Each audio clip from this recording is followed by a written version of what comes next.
Sejam muito bem-vindos, amigos queridos, para mais uma reflexão do nosso grupo de estudos espíritas Missionários da Luz.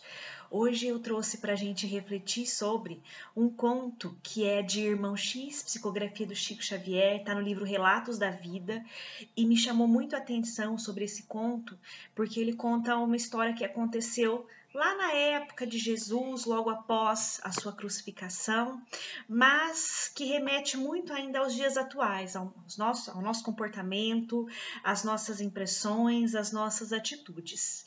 Esse conto se chama Pergunta no Ar. E lá, Irmão X nos conta que tempos depois do regresso de Jesus às esferas superiores, transformara-se Pedro, o apóstolo, em Jerusalém, no esteio firme da causa evangélica. Todos os dias a faina difícil. Além dos necessitados de todas as procedências, tinha também os perseguidores, os adversários, os donos do sarcasmo, os campeões da galhofa e quantos compunham a multidão de obsessos e infelizes.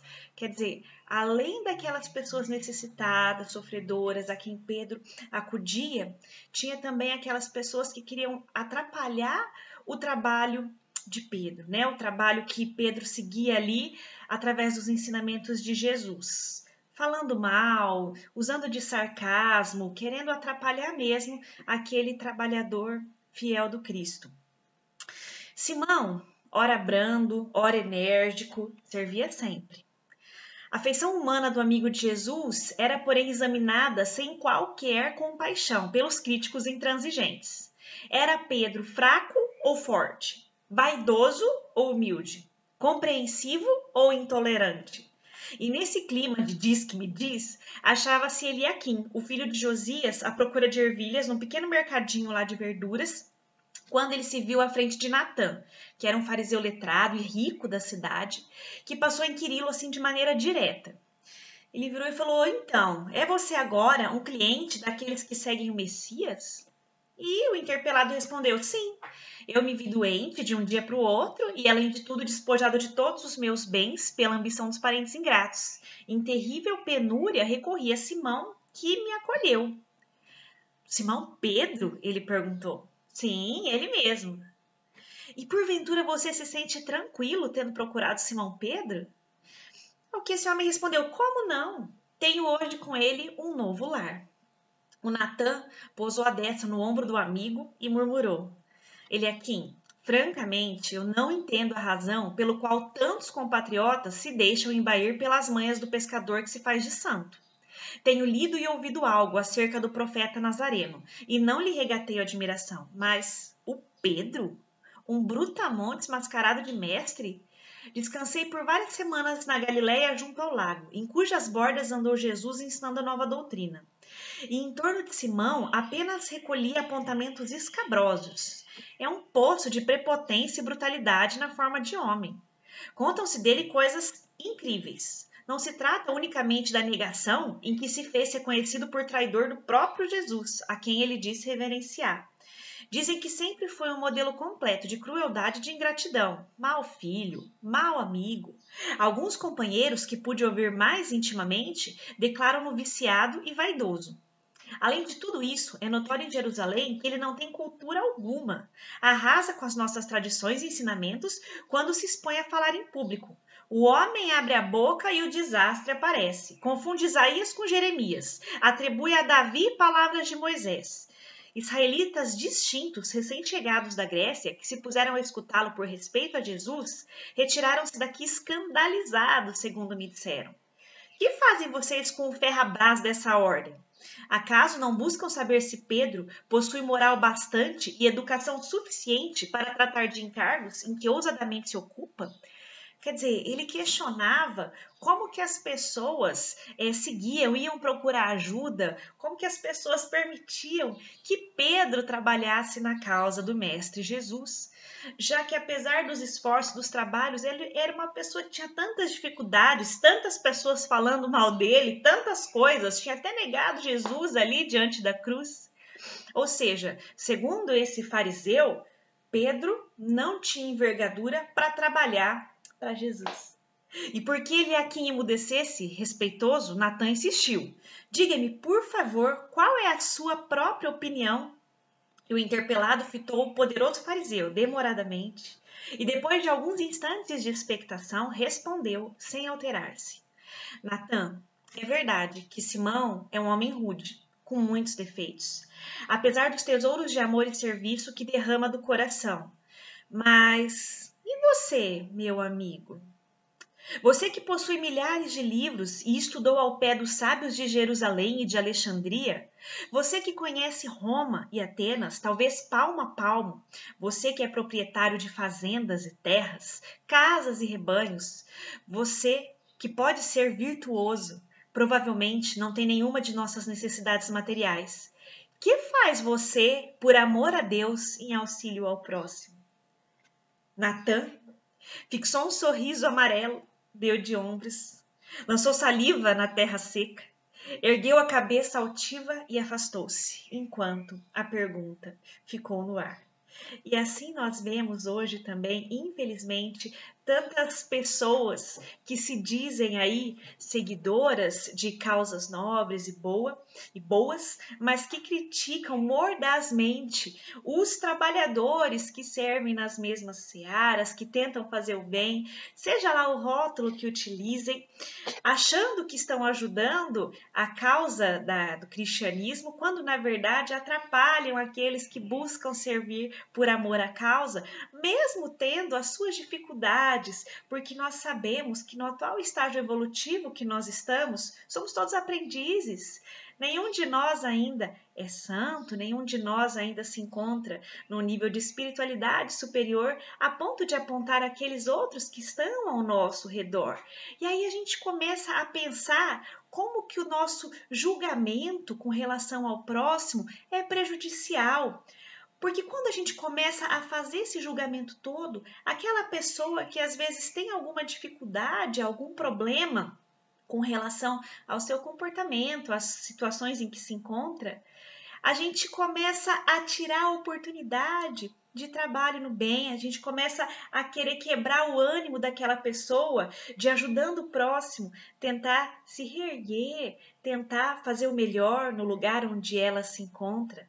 Nós sabemos que o trabalho no bem, ele é burilador de todos nós. E aí a gente começa a refletir muito fortemente sobre isso.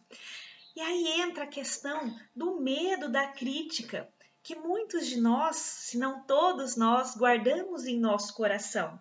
Quando nós começamos a ter impulsos de fazer o bem, de atuar no bem, vem uma crítica mordaz e a gente fala, não, isso não é para mim. E a gente para e deixa de fazer aquilo que talvez fosse a nossa parte, o nosso cadinho para ajudar a melhorar o mundo em que nós estamos.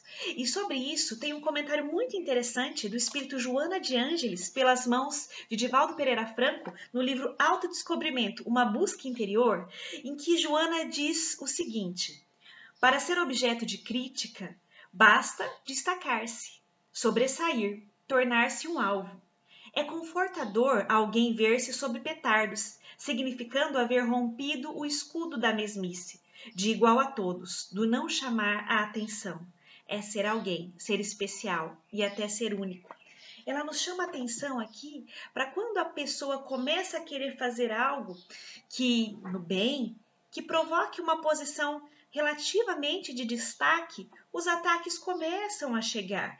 E ela traz nesse capítulo um enfoque muito grande sobre a importância daquele discípulo do bem, do amor, que busca fazer o bem ao seu redor, que busca trabalhar ali, de acordo com os ensinamentos do Mestre Jesus, que não se desanime, que ao contrário, quando chegarem as críticas para aquilo que ele está fazendo, como chegou para Simão Pedro, que ele se fortaleça, sabendo que aqueles que estão na mesmice não são criticados, mas que aqueles que buscam sair da mesmice, aqueles que buscam fazer algo de bom, algo de amoroso, algo de melhor, serão alvo de críticas por aqueles que se sentem de alguma forma prejudicados, seja pelo seu orgulho, seja pela situação de se acharem confortáveis fazendo aquilo que sempre fizeram e não querendo dar aquele algo mais que podem, e aí atacam aqueles que o fazem.